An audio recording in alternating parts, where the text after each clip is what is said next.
Hola, bienvenidos a otro episodio de Sex Ed Podcast, tu podcast de educación sexual. Hoy vamos a hablar de la tercera enfermedad ulcerativa, que es el herpes.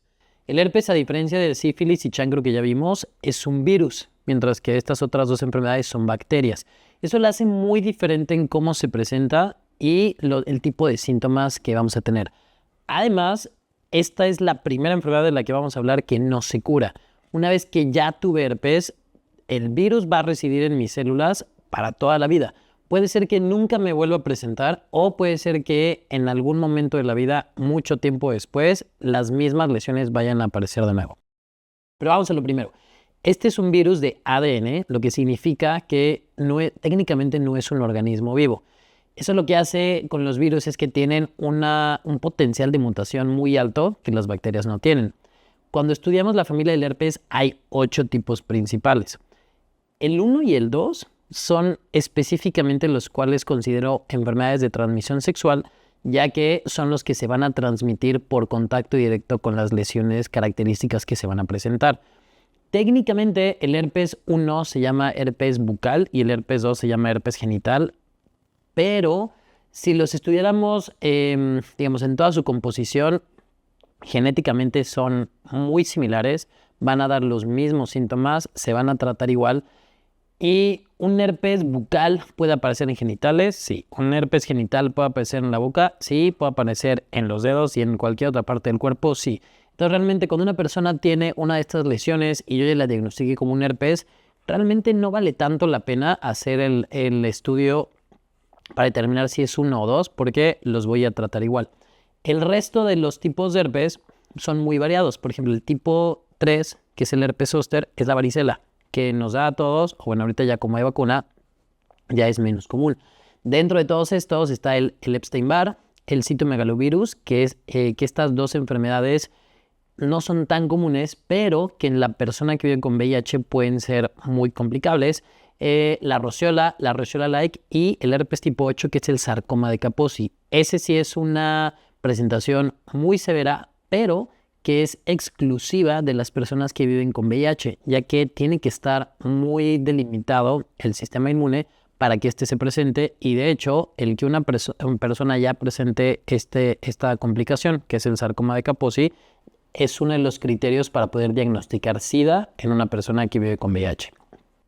Ahora, lo que hace el herpes va a presentar lesiones muy similares a las de sífilis y chancro, solamente que estas pueden ser múltiples, a diferencia de los otros dos, y estas sí van a doler. No tanto como el chancro, pero sí tienen una presentación ahí que genera un dolor tipo ardoroso.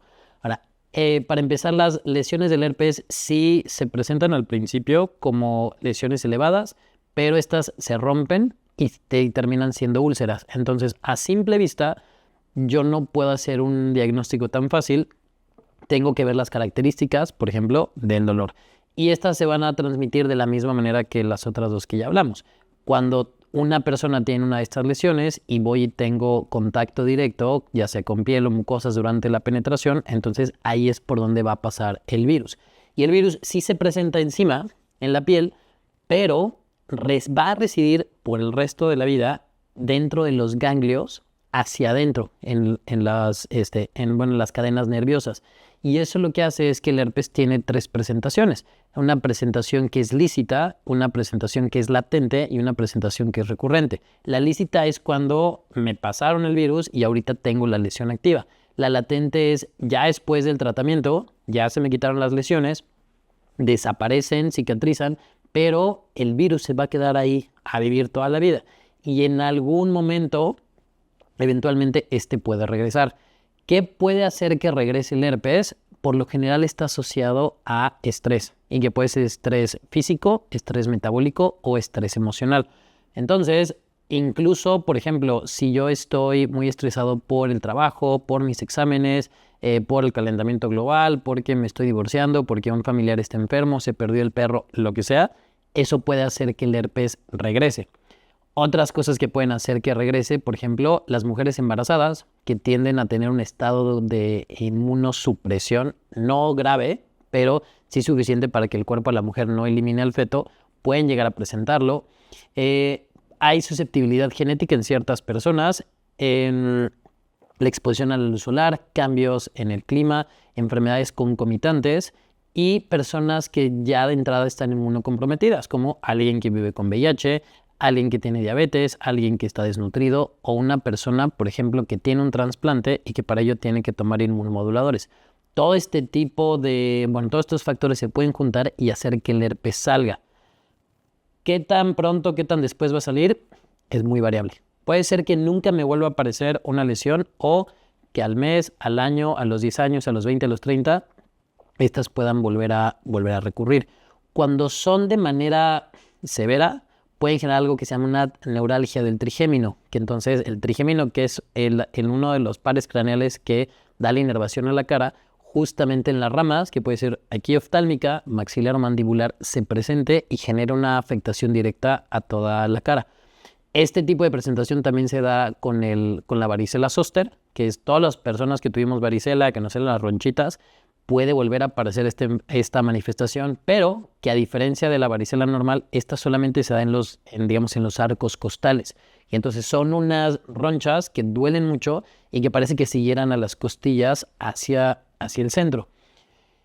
El problema del herpes es que puede parecer la lesión, duele, la trato, se quita y ya, pero dependiendo del estado de inmunocompromiso de la persona, puede agravarse a más. El herpes puede también presentarse, por ejemplo, en los dedos, que se llama panadizo herpético, puede aparecer en conjuntivas, puede aparecer en garganta, puede complicarse y presentar una encefalopatía herpética, meningitis herpética, y hay una manifestación que se conoce como el herpes de los gladiadores, que es cuando hay una presentación generalizada, o sea, la persona se llena de estas lesiones, y además aquí va de la mano con problemas a nivel hepático y a nivel neurológico. Ahí, tendríamos que tener en consideración cuáles son los factores que hacen que la persona pudiera llegar a esto y entonces ver cómo se va a complicar de la mano. ¿Okay? Pero esto, por lo general, casi siempre lo vemos en personas que, de nuevo, viven con VIH y es un VIH donde la carga viral es muy elevada y donde el conteo de CD4 es muy bajo. O sea, que sí tienen toda la susceptibilidad. Y en ese tipo de casos, el herpes sí puede llegar a ser mortal y sobre todo por las complicaciones cuando hay afectación a nivel de sistema nervioso central o nivel cardiovascular. El feto puede también afectarse porque el herpes va a pasar de la madre al bebé y aquí puede pasar en dos partes. O sea, directamente cruzando la barrera placentaria, que como ya habíamos hablado cuando platicamos de sífilis, depende del estadio del embarazo, donde si está muy chiquito en las etapas de gestación se puede perder, pero si es hacia el desarrollo, puede llegar a tener problemas a nivel pulmonar, cardiovascular, hepático y cerebral. Y también puede llegar a presentarse si la mujer al momento del parto tiene lesiones en el canal vaginal, entonces también al bebé al momento de pasar se va a literal embarrar y va a tener el contacto directo con estas lesiones y puede llegar a presentar las lesiones características en todo el cuerpo e incluso llegar a tener afectaciones en el ojo. Esto mismo puede pasar si la mujer tiene clamidia, gonorrea o VPH. Por eso siempre una de las indicaciones para una mujer que va a tener un parto es que se haga una revisión para ver si no hay alguna de estas o algún otro tipo de infección o afectación que pudieran comprometer al bebé. De alguna manera eso se trata de prevenir, ya que al momento de que nace el bebé, que lo sacan, lo limpian, lo secan, le toman el Apgar y todo eso, algo que se hace en todos los niños recién nacidos es que se les ponen 2 gotas de cloramphenicol. Es un agente antibiótico que obviamente no le va a hacer nada al herpes, pero con eso estoy tratando de evitar muchísimas otras complicaciones de otras enfermedades, pero de nuevo siempre hay que tener mucho cuidado de que no haya una historia previa de alguna enfermedad de transmisión sexual porque se puede pasar y si el bebé venía completamente bien, puede tener complicaciones a partir de que no es tan común, es más común que, en este tipo de transmisiones por contacto se relacionen con clamidia y gonorrea, pero también puede llegar a presentarse con el herpes.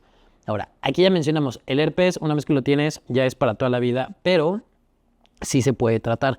Y la manera más fácil de tratarlo es con un medicamento que se llama aciclovir o cualquiera de su familia, que hay famciclovir o valaciclovir, que vienen en pastillas de 400 miligramos, se toman por 7 días dependiendo y a partir de ahí se evalúa cómo es el manejo y la evolución de la enfermedad con la persona. ¿Okay? Ya si presentan alguna otra, se puede checar ahí, pero es un medicamento muy noble, es un medicamento muy fácil de conseguir y que tiene pocas interacciones con otros medicamentos, aunque siempre hay que tomar en cuenta cuáles sí y cuáles no. Puede ser que una vez que se quiten las lesiones no me vuelvan a aparecer, no vuelva a tener un problema o que sea recurrente. Sí, por nuevo, esos son factores que van dependiendo de la persona y de si vive con alguna otra enfermedad. ¿Ok? Entonces, eso es lo más importante que hay que llevar con herpes. Y de nuevo, la diferencia con sífilis y chancro es que el herpes es un virus, el herpes duele, a diferencia del sífilis, que sífilis no duele, y herpes no se cura, ¿vale? Recuerden que toda esta información no sustituye a una consulta médica, no es para ya entonces tengo para hacer mi receta y tratarme. Siempre que hay sospecha de una enfermedad de transmisión sexual o cualquier otra afectación, hay que acudir con un médico, ¿vale? Nos vemos en la siguiente. Salud, bye.